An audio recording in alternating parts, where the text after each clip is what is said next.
On me demande souvent ce qui m'a poussé à vouloir me dépasser. Peut-être tout simplement le cheminement normal d'un enfant devenu homme qui un jour a voulu découvrir ce qu'il y avait derrière ses limites.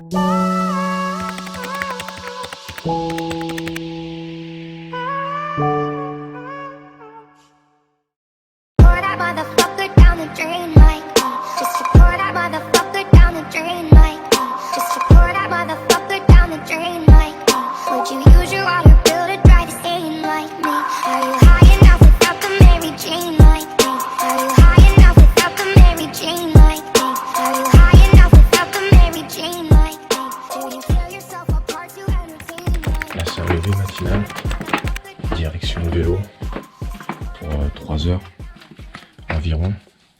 Donc voilà, le triathlon c'est surtout ça. Quand il n'y a pas assez de temps la journée, il faut prendre le matin sur le sommeil.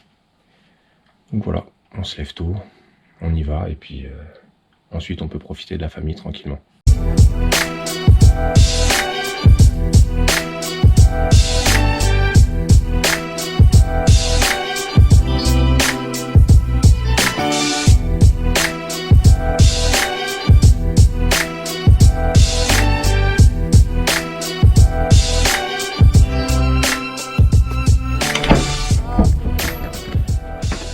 Voilà, 3h23, voilà la barre des 100 km, mais ça fait mal.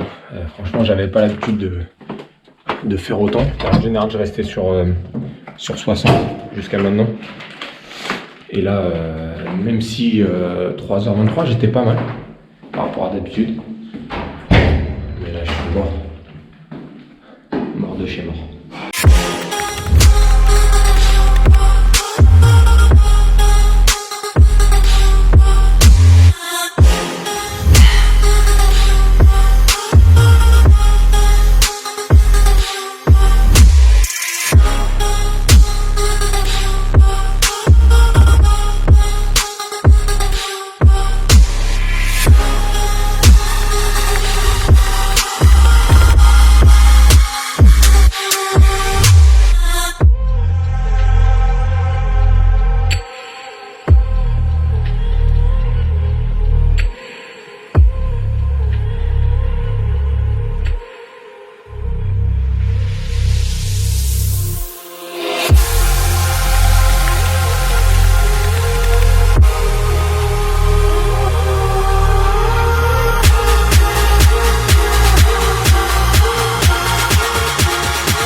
Bon, aujourd'hui c'est un jour particulier, pas d'histoire d'entraînement, c'est une réflexion de 20 ans qui arrive à son terme, c'est mon premier tatouage. Donc là on prend la direction du tatoueur, ça va être une grosse journée, comme un marathon je pense. Et puis je vous emmène avec vous et puis on va voir ce que ça donne.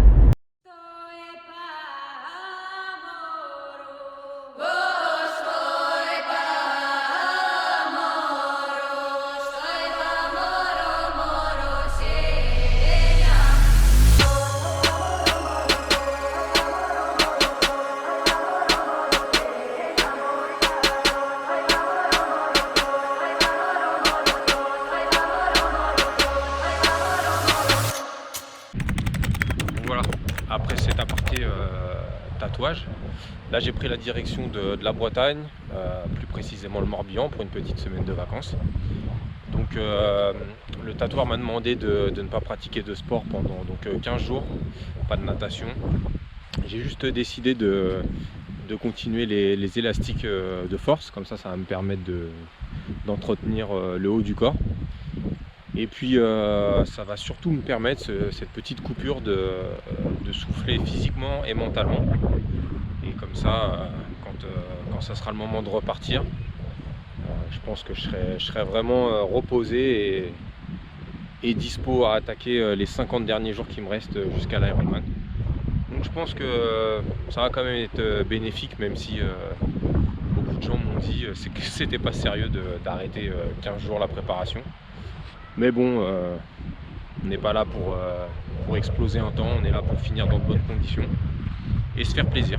Donc voilà, je vais déjà profiter des vacances et on recommencera l'entraînement d'ici quelques jours. Bon là, ça fait un petit bout de temps que j'ai pas vraiment couru. Je traîne toujours ces blessures au mollet. Mais à 2 semaines de la course, il faut quand même se rassurer un minimum. Donc on va voir, on va essayer de courir 1 heure, 1 heure et demie pour voir si ça passe.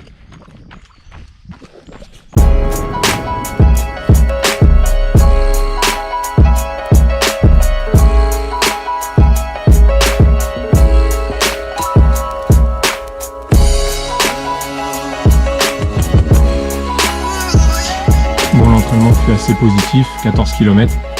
Bon, j'aurais pas fait beaucoup de sorties pendant cette préparation, mais en tout cas, ça permet d'être un peu plus en confiance à 2 semaines de la course. Et surtout, il faut que je fasse attention, parce que cette blessure au mollet peut arriver à n'importe quel moment, même sur 5 km, je peux ressentir la douleur. Donc il me reste, je vais faire un entraînement encore, et ensuite ça sera la course, en espérant que ça tienne sur tout le marathon, ou au pire, au moins sur 20 km, que j'ai que 20 km à souffrir. Mais ça, c'est au petit bonheur la chance. Donc voilà.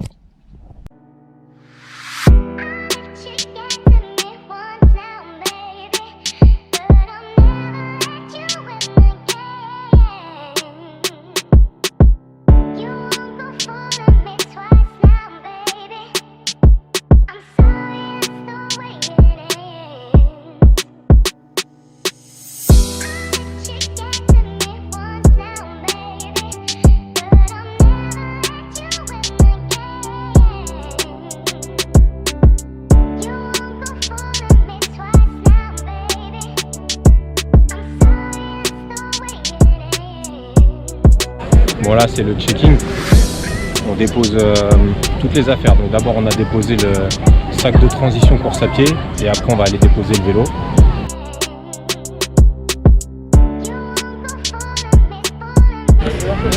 Donc là le parc vélo il est vraiment énorme. Il y a les 2 courses, semi et Ironman. Ça va faire 5000 à tête à peu près.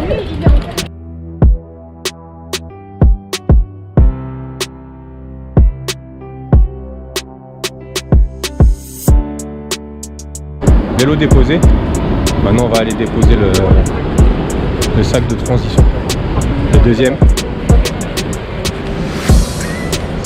Ah, il fait déjà chaud, chaud.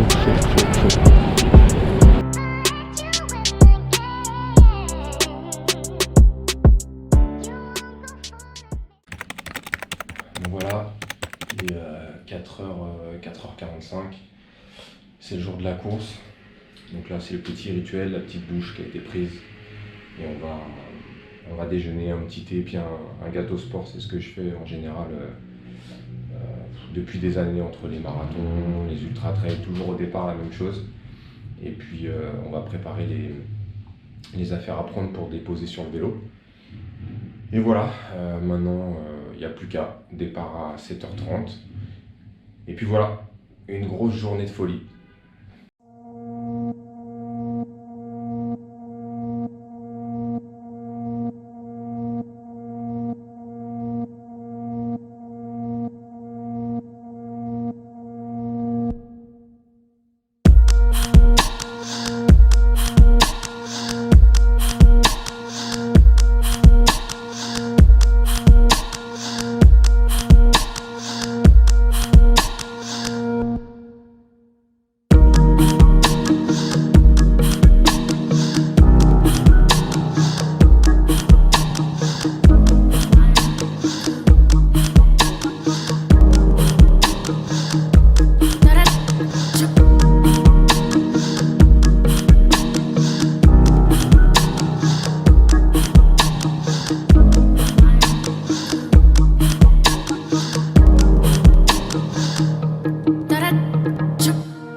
On est au 23e kilomètre.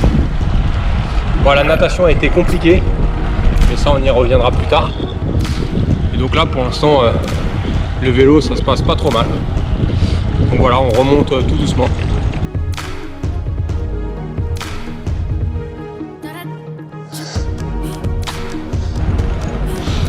On est au 82e kilomètre. On a passé le col de l'Ecre qui a été difficile, mais il est arrivé plus tôt que prévu, j'ai l'impression. Donc un enfer de passer. Et là on avance tranquillement. C'est dur mais ça va, supportable.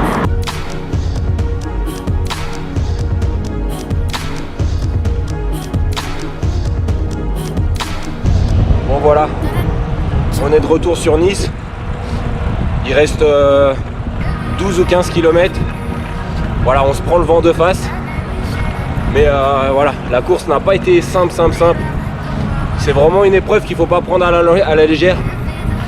Mais voilà, c'est les derniers kilomètres d'effort. Et ensuite place au marathon.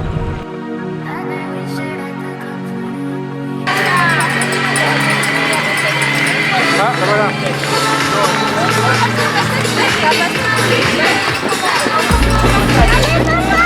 Il termine également son Ironman, sans applaudissements et on n'a pas la foule. Monsieur le sang, il y a un Ironman de Toulouse. Bon voilà, on vient de passer les 10 premiers kilomètres. Celui-là c'est le plus long à venir. Mais ça va, ça se passe bien. Les jambes répondent bien. Il n'y a plus qu'à enchaîner les tours et on verra la finish line. La tête des chiens à l'envers, 18-24, Jérôme, le plus beau des prénoms, je te dis. You are an Ironman, Jérôme Bazin. Non. Fais un coup de main, Maxime. Malgré son temps, fantastique. Merci, Maxime. Voilà, déjà 20 km de fait. Tout se passe pas trop mal. Je suis étonné par rapport à il y a 5 ans, mon corps, avec moins d'entraînement sur le marathon, finalement répond plutôt bien. Et puis à chaque tour je vois ma fille et mon père qui sont là pour booster, donc ça fait du bien. Allez, ça continue. Et c'est Loïc, you are an Ironman.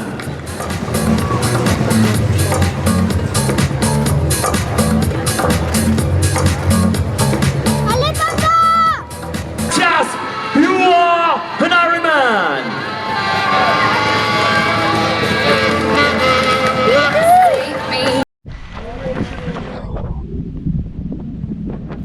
Kilomètre. Bientôt le demi-tour. Le sang sera fini. Et je suis déchiré.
Bonjour à vous, voilà, on est là aujourd'hui pour débriefer un petit peu ce full Ironman de Nice, un petit peu comme j'avais fait l'année dernière avec le 70.3 des Sables d'Olonne. On parlera de la préparation, de la course et on fera un petit bilan. Et voilà, ça sera certainement plus positif que mes sensations de l'année dernière parce que la préparation a pu être un peu plus structurée et que déjà j'ai pu aller nager. Donc voilà, on va tout de suite commencer avec la préparation.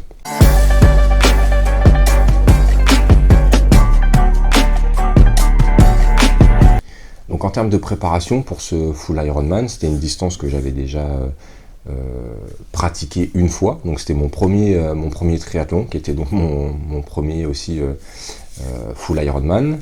Et donc j'ai repris un peu les bases de la première fois, sauf que j'ai ajouté donc ce travail, comme pour les Sables d'Olonne, de travail de technique et de force avec les élastiques. Donc voilà, j'avais planifié mes semaines comme ça. Le lundi, je faisais 25 minutes d'élastique. Le mardi midi, j'allais nager. En général, je faisais 2 km. Le soir, en rentrant, je faisais 45 minutes de home trainer. Alors, c'était du travail, beaucoup de force sur le home trainer. Le mercredi, je refaisais des élastiques. Le jeudi, retour à la piscine le midi. Pareil, à peu près 2 km. Et le vendredi, je refaisais une séance de home trainer. Pareil, de nouveau de force. Et le dimanche, c'était partagé entre le vélo et la course à pied. Donc le vélo, j'avais pas le choix, j'y allais très tôt, souvent vers 5h30, 6h du matin. Et quand je pouvais, j'enchaînais avec la course à pied. Et sur cette préparation, c'est comme pour les Sables d'Olonne, j'ai été pas mal embêté avec mes mollets qui continuent de péter sans arrêt, comme j'avais dit, un peu comme des contractures sans que je sache pourquoi. Donc c'était pas simple. La course à pied une fois par semaine, il a fallu vraiment que je fasse avec la mémoire du corps, qui connaissait des distances égales au marathon ou plus hautes. Donc voilà, c'était pas énorme comme préparation, mais ça tournait quand même dans l'ensemble à entre 10 et 13 heures de travail, ce qui malgré tout commence à faire et qui tire bien dans le corps, mais par rapport à d'autres, c'était pas énorme. En tout cas, pour performer, je pense que c'est pas suffisant, et surtout avec un seul entraînement de vélo qui prend quand même une grosse partie de la course, et la course à pied, un entraînement, c'est pareil, c'est pas exceptionnel pour aller viser en tout cas un moins de 4 heures, mais ça m'a permis de finir. Donc voilà, après cette partie préparation, on va parler maintenant de la course en elle-même et de mes sensations.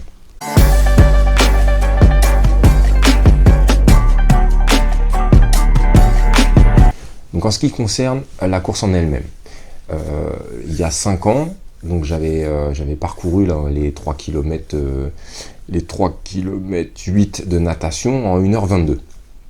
À l'époque, j'avais été étonné parce que je ciblais sur 1h30 et finalement tout s'était bien passé. Et donc cette année, j'espérais faire à peu près la même chose, quitte à gagner 1 ou 2 minutes, mais je voulais rester dans ce créneau-là. Et finalement, j'ai mis 1h30. Alors pourquoi ? Alors que j'étais quand même entraîné. Eh bien, je pense que dès le début, j'ai pas été à l'aise dans la natation. Je suis parti dans les moins d'1h25, donc je voulais rester dans mon créneau, dans mon timing. Et en fait, je me suis retrouvé tout le temps à avoir des gens qui tapaient dans les pieds, à être gêné par quelqu'un de devant, ce qui fait partie de la course, hein, mais ça n'avait pas été le cas il y a 5 ans. Et finalement, je me suis essoufflé très vite en fait, et j'ai bu la tasse 1 ou 2 fois, et voilà, ça m'a mis dans une situation où j'étais vraiment pas à l'aise. Et le problème, c'est que quelques jours auparavant, mes lunettes commençaient à prendre l'eau, donc je les avais serrées la veille, et finalement je les avais trop serrées, et au bout d'une demi-heure, j'ai commencé à souffrir de ça. J'avais vraiment la barre au niveau du front qui devenait désagréable, et j'avais aussi, au moment où je respirais, j'avais le soleil, donc ça brillait dans les lunettes du côté où je respirais.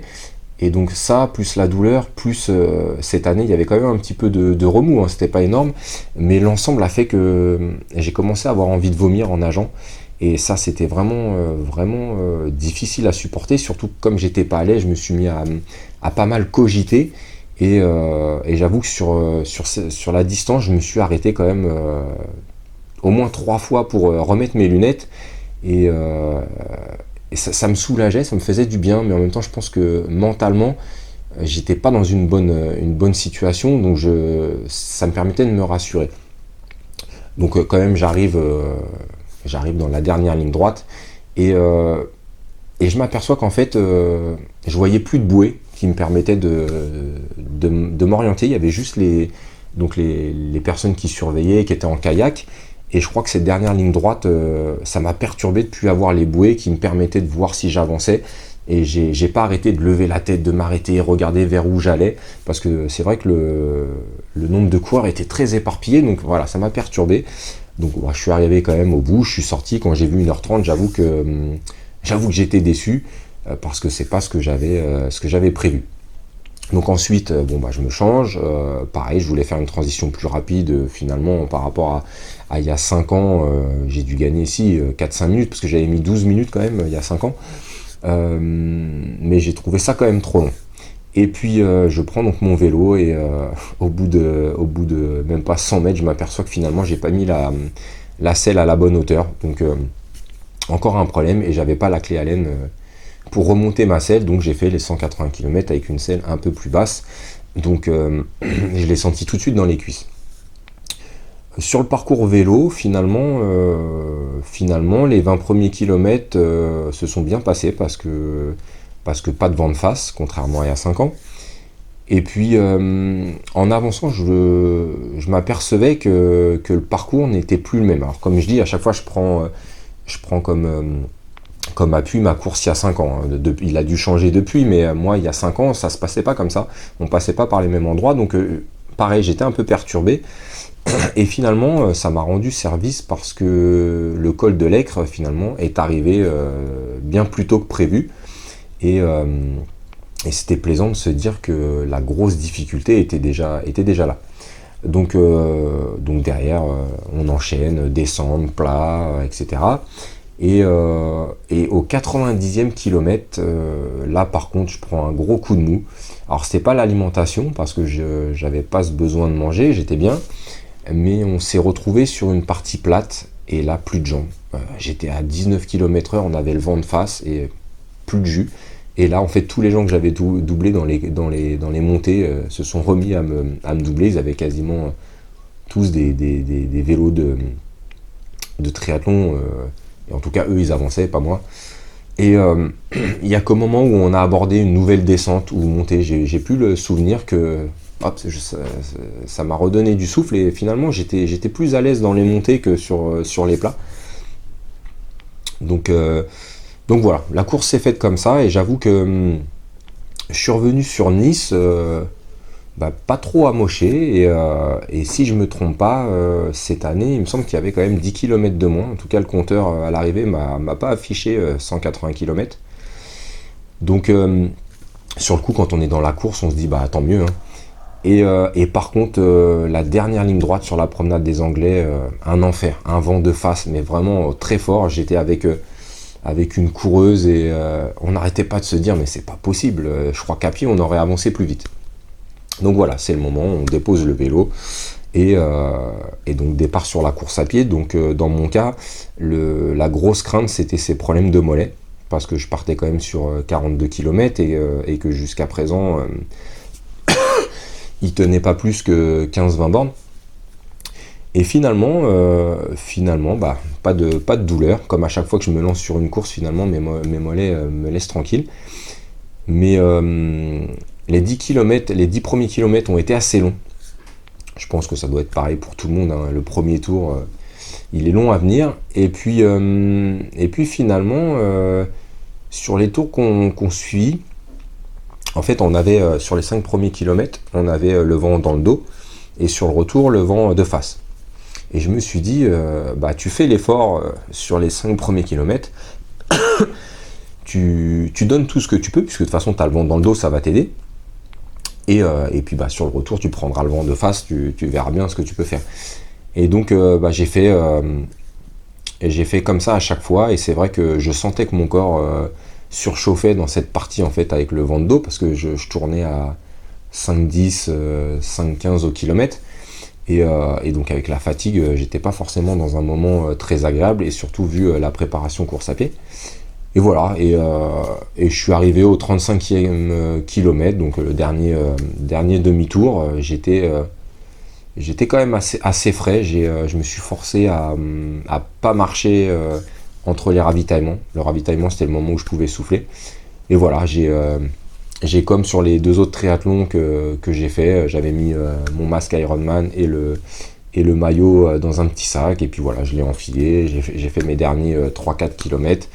Et j'ai pris cette finish line pour arriver jusqu'au bout, et avec encore une fois un énorme plaisir de terminer cette distance mythique du triathlon. Et voilà, encore une fois, une grande joie. Et c'est vraiment addictif. Je sais pas si c'est la douleur qui est addictive ou le fait de se dépasser, mais je crois que c'est ça qui pousse tout le monde à y revenir. Donc voilà, maintenant on va finir par le bilan de tout ça.